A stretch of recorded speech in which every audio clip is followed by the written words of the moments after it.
Yan yung mga sahog. Kahit hindi ko pa sasabihin yan, alam nyo na yan.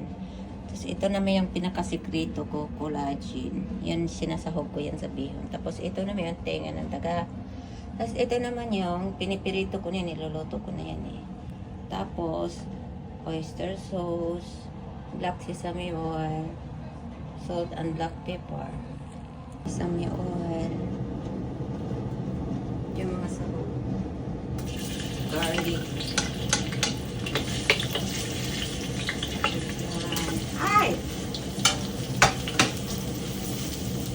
Diba nalagay ko na yung lahat na sahog.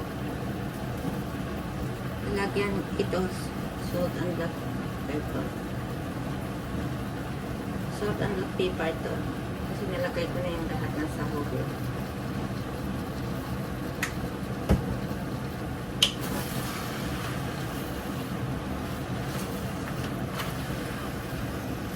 Ito na yung bihon.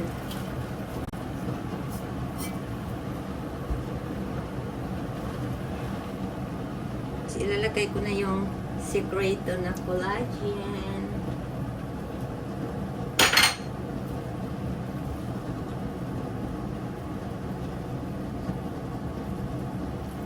Ito naman yung oyster sauce. Yan. Inubos ko yung isang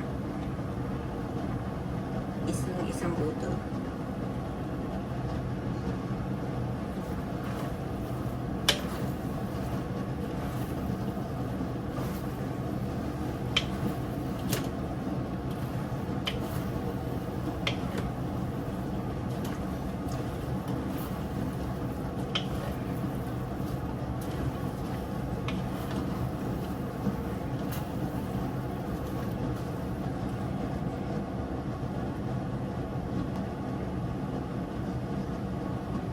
Tikman ko muna.